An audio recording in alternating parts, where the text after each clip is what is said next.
A paz do Senhor, meus queridos e amados irmãos. Aqui quem vos fala é o pastor Heber Ramos e nós estamos aqui para dar continuidade ao estudo da palavra de Deus na nossa leitura bíblica diária. Eu quero agradecer ao pastor Gedeon Júnior pelo convite e nós estamos falando sobre o Salmo 73. Nós iremos falar do Salmo, na verdade, amanhã, na quarta-feira. Hoje nós vamos te apresentar Asaf. Fala-se muito de Davi, né, um grande homem de Deus, um homem escolhido pelo Senhor, encontrei um homem segundo o meu coração. Davi é uma referência bíblica que nós pregamos aí praticamente um ano inteiro. Davi, realmente um grande homem de Deus. Conhecemos demais Salomão, né, autor de Provérbios, Eclesiastes, Cantares, Salomão, filho de Davi. Moisés, que também escreveu Salmos, né, o autor do Pentateuco. Nós conhecemos aí vários comentaristas e autores do livro de Salmos. Asaf, ele é pouco falado. Pouco se fala de Asaf. Mas Asaf, ele era um grande homem de Deus. E eu vou te apresentar Asaf no estudo de hoje. Asaf, ele era levita. Mas não no sentido amplo da palavra, como muitos dizem hoje, né? Eu sou levita porque eu canto no louvor da igreja. O pastor Gedeon, ele sempre batia nessa tecla. Você não é levita porque você canta. Você é da tribo de Levi? Se você não é da tribo de Levi, você não é levita. Você é apenas um adorador. Apenas assim, no bom sentido, né? Você é apenas um adorador, canta no louvor, mas não tem o título de levita. Por quê? Porque para ser levita tem que ser da tribo de Levi. E Asaf era levita da tribo de Levi. Ele era filho de Berequias, descendente de Gerson. O primeiro livro de Crônicas, lá no capítulo 6, dos versículos 1, aí você vai para o 39 e 43, confirma que Asaf era dessa linhagem. O 39 diz: E seu irmão Asaf estava à sua direita, e era Asaf filho de Berequias, filho de Simeia. Agora, pastor Heber, o que significa ser da tribo de Levi? Dentre as 12 tribos de Israel, a tribo de Levi foi a escolhida por Deus para ministrar no altar. Inicialmente, os primogênitos de cada família seriam os ministros do altar. Era assim, você é primogênito, então você vai ser o ministro ali do altar. Mas quando o povo caiu na idolatria com o bezerro de ouro, apenas os levitas permaneceram fiéis. Se você abrir Êxodo 32, você vai lembrar muito dessa história, porque em Êxodo 32 narra que diante da corrupção, Moisés desce do monte, quebra as tábuas da lei e clama: quem é do Senhor, vem até a mim. E todos os levitas se apresentaram. Eles foram os únicos que não se prostituíram, nem caíram em idolatria, lá com o bezerro de ouro. E como resultado, receberam a bênção da unção sacerdotal, sendo consagrados ao Senhor desde o nascimento. Então observa que já tem algo especial aí na tribo de Levi. A tribo de Levi se dividia em 3 famílias: os coatitas, os meraritas e os gersonitas. E Asaf era de qual família? Asaf era gersonita. Qual era a função dos gersonitas no templo? Cada uma dessas famílias tinha funções específicas no tabernáculo. Cada um fazia uma coisa. Os gersonitas eram responsáveis pelos adornos do tabernáculo, como cortinas, véus, toalhas e pela ornamentação para as cerimônias. É mais ou menos assim. Aqui na sede nós temos algumas irmãs que cuidam da mesa da ceia. Uma pessoa que vai logo na nossa mente, quem é? A irmã Lazinha, né? Irmã Lazinha, irmã Edmeia. A irmã Lazinha, então, ela o quê? Ela cuida ali ela pega a toalha, ela arruma os utensílios ali para colocar o vinho, colocar o pão. Ela sempre cuida dessa parte. Desde quando eu me entendo por gente, eu sempre vejo a irmã Lazinha nessa função. Ela cuida ali da ceia com muito amor, com muito carinho. Tem ali, né, as jarras, enfim, tudo que compõe ali a ceia. Então, existia um grupo, uma família que cuidava dessa parte das cerimônias do tabernáculo. Então, eles conduziam os momentos festivos e litúrgicos da adoração. Você pode conferir em Números, capítulo 3, 21, 26, Números 4, 38 a 41. Portanto, a família de Asaf era responsável pela liturgia do culto em Jerusalém. Só que nós vamos observar, a partir de quarta-feira, que esse homem chamado Asaf, ele começa a ter algumas crises espirituais. E é bom lembrar que crise espiritual não é exclusividade dos fracos na fé. Nós vamos ver que Asaf estava muito forte na presença do Senhor, mas que teve uma crise espiritual, e ele vai narrar isso no seu capítulo 73. Então Asaf, ele era um músico tão importante na época do rei Davi, que ele foi nomeado líder da adoração junto com Emã e Etã. Desde o momento em que Davi trouxe a Arca da Aliança de volta de Jerusalém, quando nós abrimos em 1 Crônicas 15:16, diz assim: E disse Davi aos príncipes dos levitas, que constituíssem aos seus irmãos, os cantores, com instrumentos músicos, com alaúdes, harpas e símbolos, para que fizessem ouvir, levantando a voz com alegria.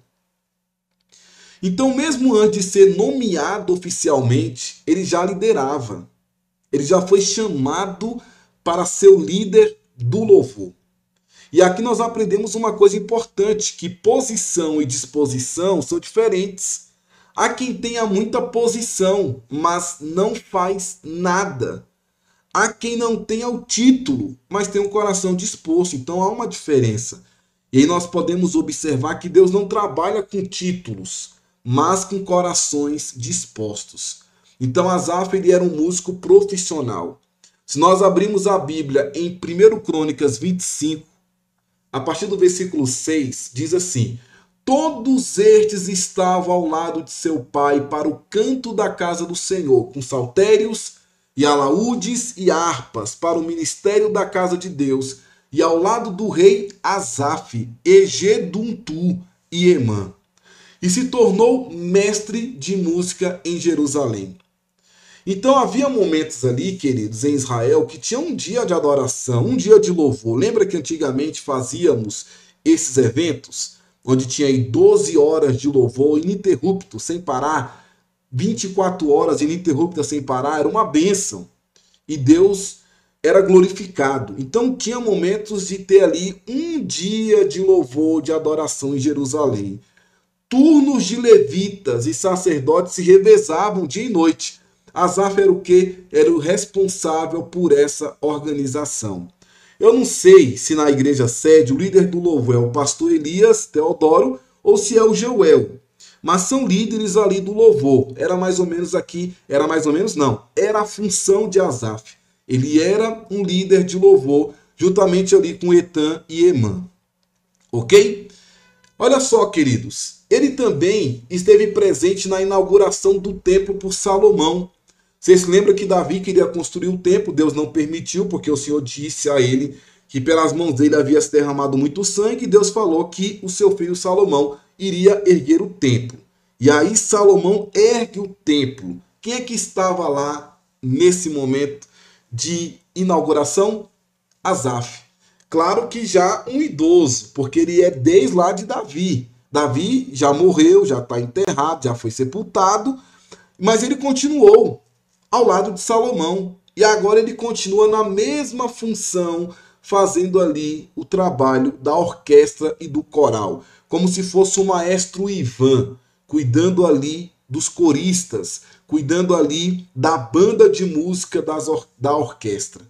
E aí a Bíblia diz em 2 Crônicas 5, 12 ao 14, diz assim: E quando os levitas cantores de todos eles, isto é, Asaf, Emã, Geduntu, seus filhos e seus irmãos, vestidos de linho fino, com símbolos e com alaúdes e com harpas, estavam em pé para o oriente do altar, e com eles até 120 sacerdotes que tocavam as trombetas. Olha só, imagina aí uma banda de música com 120 músicos. E quando eles uniformemente tocavam as trombetas e cantavam para fazerem ouvir uma só voz, bendizendo e louvando ao Senhor, e quando levantavam eles a voz com trombetas e símbolos e outros instrumentos músicos para bendizer ao Senhor, porque era bom, porque a sua benignidade durava para sempre. Então a casa se encheu de uma nuvem, a saber, a casa do Senhor. E não podia o sacerdote ter-se em pé para ministrar. Olha só, os irmãos conseguiram ver essa cena? Eles tocavam harpas, eles tocavam alaúdes, eles tocavam ali os símbolos. E a presença do Senhor foi tão forte naquele templo, uma glória tão maravilhosa, que a Bíblia diz que os sacerdotes não conseguiram ficar em pé para ministrar. Por causa da nuvem, porque a glória do Senhor encheu a casa. Encheu a casa de Deus. Imagine a glória que foi esse culto. O poder de Deus que foi esse culto. A manifestação do Senhor que foi esse culto.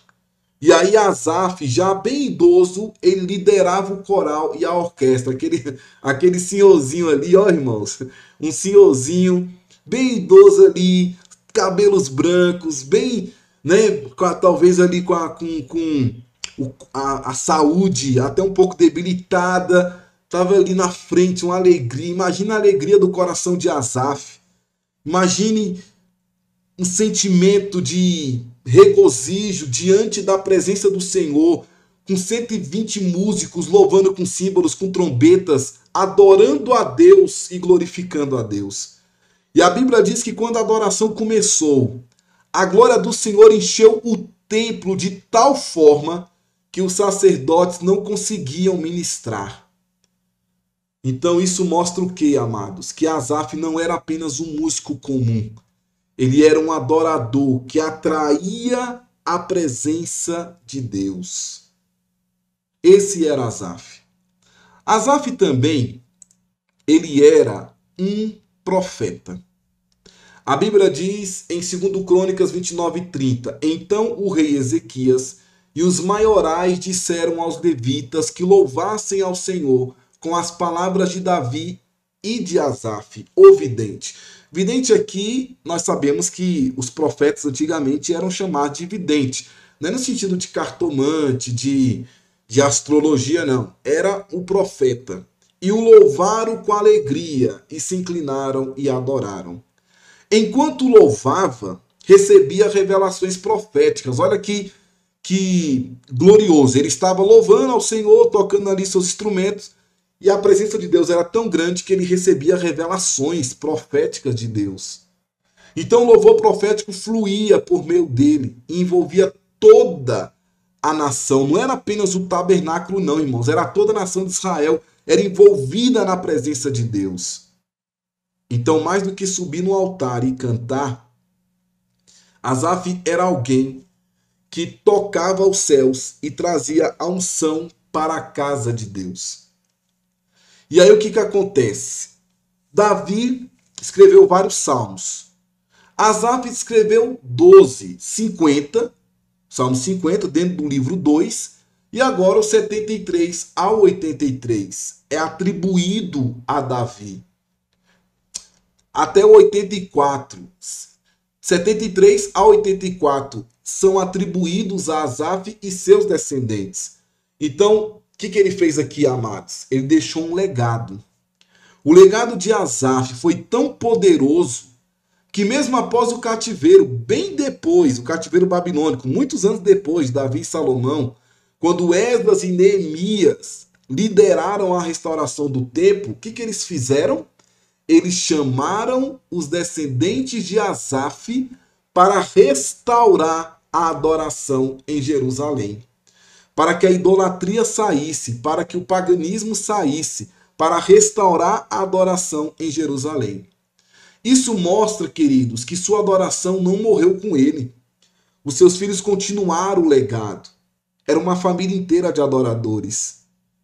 Asaf tinha descendentes que adoravam ao Senhor. E nós temos que glorificar a Deus e dizer, eu e minha casa é uma casa de adoradores. Temos que ter esse cuidado de deixarmos um legado de adoradores.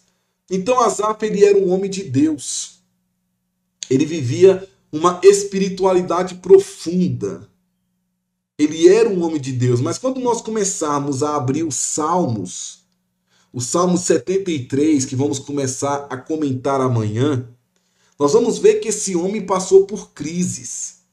Os Salmos de Asaf revelam um certo descontentamento. E nós vamos ver que ele questionava a prosperidade dos ímpios e o sofrimento dos justos.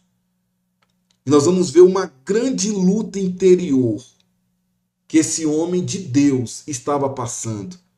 Isso nos mostra o quê? Que até os mais consagrados adoradores enfrentam batalhas na fé. E nesse salmo, Asaf expressa um profundo conflito interior. Ele observa os ímpios prosperando, nós vamos ver amanhã, enquanto os justos sofrem. E isso quase o fez desviar da fé. No entanto, tudo muda quando ele entra no santuário. Porque o livro 3, ele vai lembrar de Levítico, que é o tabernáculo, santidade, grandeza da lei, infinita bondade do Senhor. Quando ele entra no tabernáculo, nós vamos observar a grande revelação de Deus para esse homem. E aí, meus amados, ele reconhece que Deus sempre esteve com ele, mesmo em meio às lutas. E aí nós vamos entender que ainda que a nossa mente e o nosso corpo enfraqueçam, Deus é a nossa força e Ele é tudo o que é mais precioso para nós. E a grande pergunta que nós sempre fazemos: por que os ímpios prosperam? E nós vamos ver amanhã. Então eu te convido amanhã a ouvir o estudo. Porque quando o desânimo vier por causa das injustiças da vida, nós vamos saber entrar no santuário, na presença de Deus. E ali nós iremos encontrar a resposta que o mundo não pode dar. Deus é suficiente. Deus é suficiente para tudo em nossa vida. Então, meus queridos, que Deus possa te abençoar. Vamos finalizar aqui o estudo desse dia. Que você tenha uma ótima terça-feira na presença de Deus. Que o nome do Senhor seja glorificado e exaltado. Um forte abraço, fique com Deus. E a paz do Senhor Jesus. Amém.